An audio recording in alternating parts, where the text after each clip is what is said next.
야구야구 김영준입니다. 저는 트라우스의 부진을 다룬 7월 5일 영상에 에인절스 멸망 시나리오 카운트다운 시작이라는 과격한 제목을 답니다. 잠깐 부진에 빠지더라도 언제나 순식간에 성적을 복구하는 트라우스이지만 빠른 공 대처가 전혀 되지 않은 이번 부진은 뭔가 심상치 않다는 내용이었는데요. 실제로 트라우스는 3런 홈런 포함 5타수 3안타를 기록한 7월 9일 볼티모어전을 제외하면 7월 성적이 31타수 3단타 2볼넷에 삼진이 무려 18개였고 투수들은 트라우스에게 빠른 공만 던지게 됩니다. 내용과 제목에 대해 너무 오버가 아니냐는 말씀도 있었는데요. 저는 올백을 받던 선수가 90점으로 내려왔는데 에인절스는 트라우스 90점만 받아도 휘청일 수 있기 때문에 그런 제목을 달았다는 해명을 했습니다. 얼마 지나지 않아 트라우스는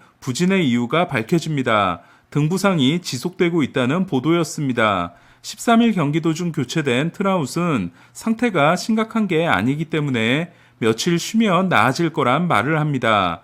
다저스와의 홈 2연전이 전반기 마지막 일정이었던 에인절스는 마지막 경기 라인업에 트라우스의 이름이 올라옵니다. 하지만 막상 경기가 시작되자 트라우스는 보이지 않는데요. 경기를 준비하던 트라우스이 스윙을 하다 갈비뼈에 이상을 느끼고 라인업에서 빠진 거였습니다. 올스타 홈런 더비가 열린 날 트라우스는 내년에 열리는 WBC에서 미국 대표팀의 주장을 맡기로 했다는 소식과 함께 부상자 명단에 오르게 됩니다. 그리고 갈비뼈 염증 문제를 해결하기 위해 복귀까지 2주가 걸릴 수 있는 통증 완화 치료제인 코티존 주사를 맞습니다. 얼마 후 트라우스의 등 부상과 갈비뼈 부상은 서로 이어져 있다는 알쏭달쏭한 보도가 나오는데요. 오늘 그 의문이 풀리게 됩니다. 에인절스의 수석 트레이너 마이크 프로스테드가 트라우스이 5번 척추의 기능장애를 진단받았다는 인터뷰를 했기 때문입니다. 척추 전문의인 로버트 와킨스 박사는 트라우스이 진단받은 과체중 기능 부전은 세계적으로도 매우 희귀한 질환으로 특히 매일 스윙을 하고 외야에서 뛰거나 몸을 던지는 행동들은 증상을 악화시킬 수 있기 때문에 남은 시즌은 물론이고 은퇴할 때까지 계속 관리해야 한다고 했다는 겁니다. 트라우스는 다음 주 와킨스 박사를 만나 시즌을 끝내야 할지 아니면 언제 복귀할지를 알아본다고 하는데요. 프로스테드는 트라우스로부터 좋아지고 있다는 말을 들었지만 언제 복귀할 수 있을지는 아직 판단할 수 없다고 했습니다. 에인절스 팬들에게는 그야말로 청천벽력 같은 소식이라 할 수 있습니다. 2013년부터 2016년까지 4년 동안 연평균 158경기를 출전함으로써 강철 몸을 선보였던 트라우스는 25세 시즌이었던 2017년 처음으로 심각한 부상을 당하게 됩니다. 도루를 하다 당한 엄지 인대 파열이었는데요. 트라우스는 결국 6주를 결장함으로써 114경기 출장에 그치고 맙니다. 하지만 경기 중에 일어난 사고였기 때문에 큰 문제로 여겨지지 않았습니다. 그러나 트라우스는 2018년 손목 염증에 이어 2019년에는 발가락으로 이어지는 신경 중 하나의 주변 조직이 두꺼워지는 신경종으로 인해 발 수술을 받고 시즌을 마감함으로써 각각 140경기와 134경기 출전에 그칩니다. 2020년 단축 시즌에도 60경기 중 7경기를 놓친 트라우스는 지난해 데뷔 후 가장 큰 문제가 생깁니다. 5월 18일 종아리 근육 부상을 당했을 때 6주 정도면 돌아올 수 있을 것으로 봤지만 복귀에 실패하고 시즌을 끝낸 겁니다. 이에 트라우스이 만약 복귀하지 못하고 79경기 출전으로 올 시즌을 마치게 되면 트라우스는 2017년 이후 6년 동안 팀이 치른 경기에 64% 출전에 그치고 맙니다. 20대 때 철광왕이었던 선수들이 나이를 먹고 부상에 시달리는 건 자주 있는 일인데요. 트라우스의 문제는 2019년에 맺은 12년 계약이 올 시즌이 끝나고 나서도 연평균 3,712만 달러를 주는 8년이 더 남아있다는 겁니다. 이는 총액으로는 3억 달러에 달합니다. 푸올스는 데뷔 시즌부터 10년 연속 3할 30홈런 100타점이라는 전무후무한 기록을 세우지만 2004년 24세 시즌을 마친 후 족저근막염 수술을 받았고 2008년 28세 시즌을 마치고는 팔꿈치 수술을 받습니다.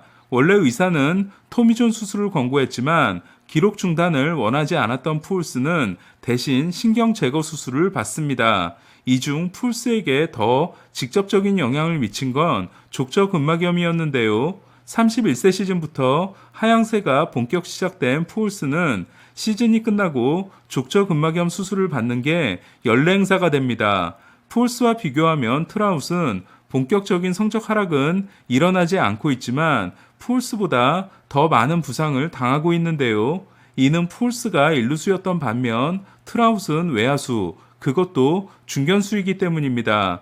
때문에 엔젤스는 트라웃의 수비 부담을 줄이기 위해 브랜든 마쉬에게 중견수를 맡기길 희망하는데요. 하지만 트라웃은 시즌 준비를 잘했기 때문에 중견수 소화에 문제없다며 매든 감독의 제안을 단박에 거절합니다. 하지만 고질적인 척추 부상이라면 이제는 수비 시간을 줄여야 할 수밖에 없으며 장기적으로 지명타자가 되어야 할지도 모릅니다. 그렇다면 투수와 지명타자를 맡는 오타니 그리고 트라웃은 더 이상 공존할 수 없게 됩니다.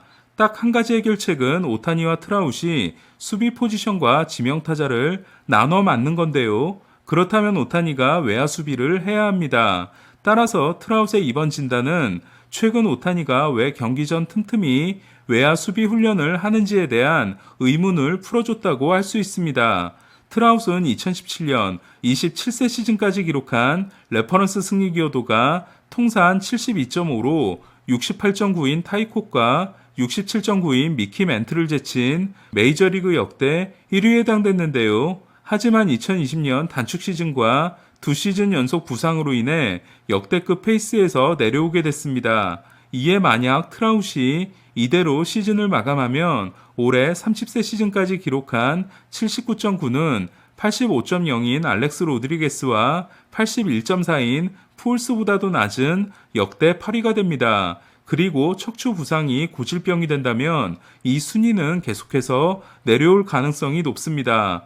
트라웃의 상태가 심상치 않다면 에인절스는 어떻게 해야 할까요? 팀을 떠받치고 있던 유일한 기둥이 사라진다면 아예 허물고 처음부터 다시 짓는 게 나을 수도 있습니다. 바로 리빌딩입니다. 혹은 트라웃의 몸 상태가 더 나빠지기 전에 마지막 승부를 던지는 겁니다. 때마침 내년까지는 오타니를 쓸 수 있습니다. 이에 오타니를 팔지 않겠다고 하는 에인절스의 현재 입장은 1.5시즌이 남은 오타니로 팜을 재건할 수 있는 기회를 포기함으로써 더 깊은 수렁으로 빠져들 위험을 무릅쓰고 내년 시즌에 모든 걸 걸어본다는 게 아닌가 합니다. 트라웃이 FA를 포기하는 대신 12년 4억 2,650만 달러 계약으로 남았을 때 트라웃이라면 이 장기 계약을 성공시킬 수도 있다는 의견도 있었고 아무리 트라웃이라고 해도 장기 계약은 결국 악성 계약이 될 것이라는 견해도 있었는데요.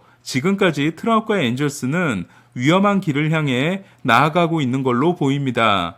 저는 어제에 이어 오늘도 지하철 시리즈를 중계했는데요. 시티필드의 레츠고 매치와 레츠고 양키스가 동시에 울려 퍼진 가운데 월드 시리즈를 방불케 하는 분위기의 경기가 이틀 연속 펼쳐졌습니다.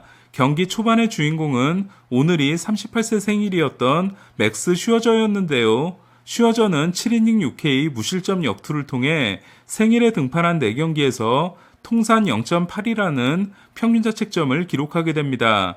특히 백미는 저지와의 승부였는데요. 1회 슈어저의 초구를 받아쳐 105마일 좋은 타구를 외야로 날린 저지는 그러나 이후 슈어저와 3번의 승부에서 모두 삼진을 당하게 됩니다.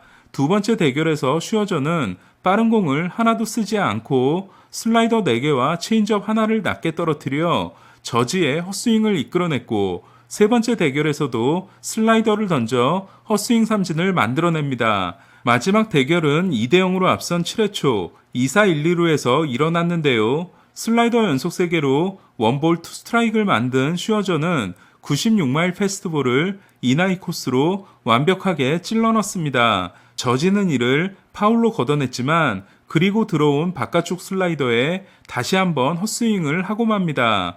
오늘 삼진이 비교적 적었던 슈어저는 6개의 탈삼진 중 3개를 저지를 상대로 잡았고 저지는 슈어저가 던진 슬라이더에 6번 방망이를 내 모두 헛스윙을 합니다. 저지를 제외한 나머지 양키스 타자들의 슬라이더 헛스윙은 4개였습니다. 메이저리그 타점 1위 피트 알론소의 솔로 홈런, 3회 린도어의 적시타로 2대0을 만든 매치는 8회 말 데이비 피터슨이 등장하는데요. 오늘 67구를 성공적으로 던진 디그롬이 다음 주에 돌아오기 때문에 선발 로테이션에서 빠지게 된 피터슨은 그러나 선두타자 리조에게 스트레이트 볼넷, 다음 타자 토레스에게 초구 동점 투런 홈런을 맞고 슈어저의 승리를 공 5개 만에 날리게 됩니다. 이로써 ERA 1.39를 기록한 최근 5경기에서 총 7점의 득점 지원과 하나의 블론 세이브로 1승 1패에 그치게 된 슈어저는 시즌 ERA를